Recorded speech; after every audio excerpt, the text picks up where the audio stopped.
Hi everyone, welcome back to the channel. On this clip I have for you today, I need to produce a couple of feather sticks, and the knife I brought out is my shelter building knife. And the reason I need to do the feather sticks on it is because I've got a new twig stove I'm just about to try. So I've battened down some wood, and I'll just show you some of the methods I use on the shelter builder when it comes to producing feathers. One of the things I'll say with the large knives, the pivot point's obviously on the wrist, and this has got a long arm lever, so it becomes much harder to control. But I've got various points in this knife that assist me when it comes to doing feathers, and I'll show you what I mean by that. So this point here, unique here, I like to use that, and as I do, get against me like this and pull like this.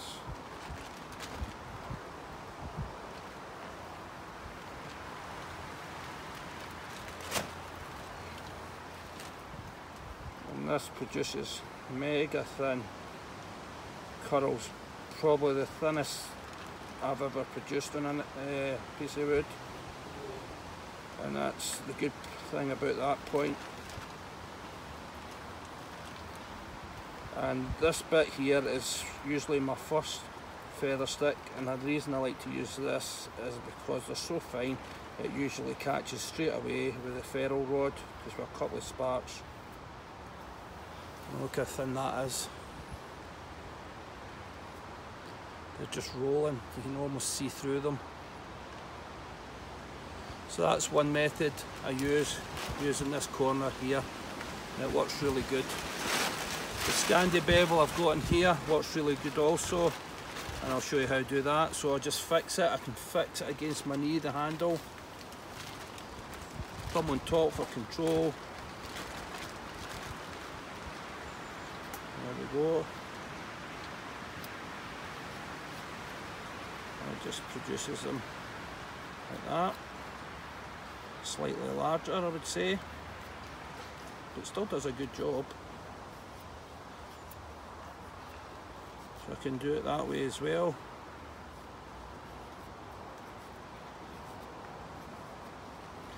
And this is another method you can use on the shelter building knife. And I can produce them quite quick as well, using this method.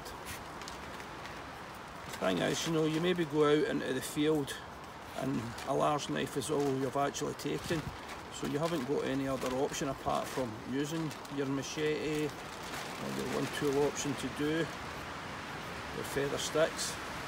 So there they are on that Scandi edge. Produces them fantastic. Right, and also the bolo edge, I can do it with that. And what I can do with this is fix it against my knee using the anvil, or just at this point here. Okay.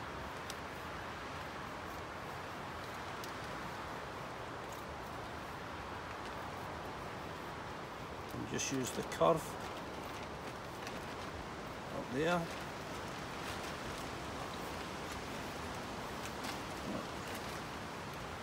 Well in to visit us.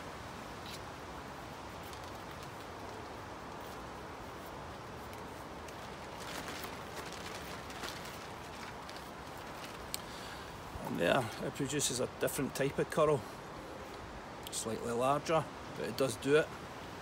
Okay, so that's another method I can use.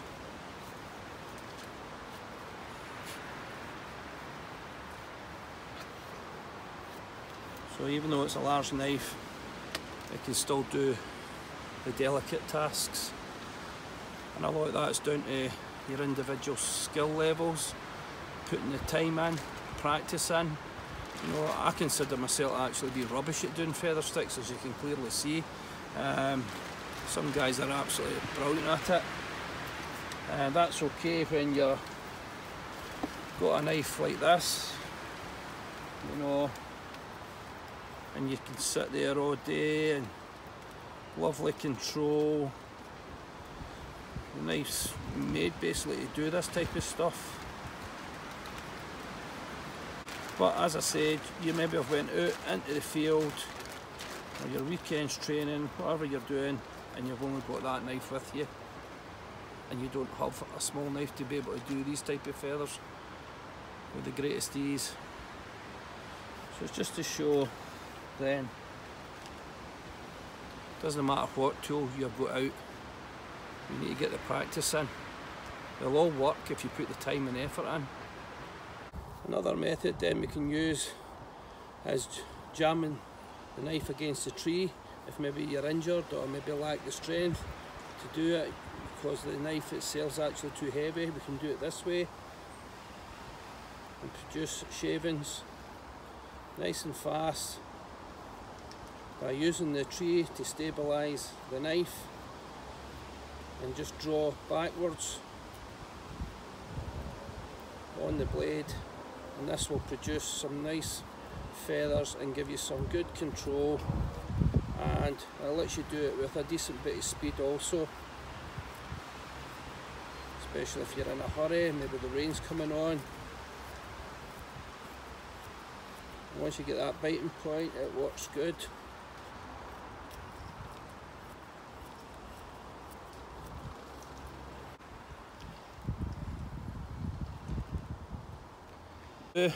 Stick the knife in the tree like so. Just turn it this way, use it this way. We've got much to play with, and I like this method also. Very similar, except you've just not stuck the point in, but it works good. And I prefer this method. I've used this method for a long time. I think it's because you can actually see what you're doing, where if you do the other method I've just shown you, well, the tree or the trunk of the tree can actually get in the road, the work, and you lose that ability to control the feathers. So there you go, that's another method we can use. Right, get out there, get a bit of practice done, let us know how you get on. Catch you all soon.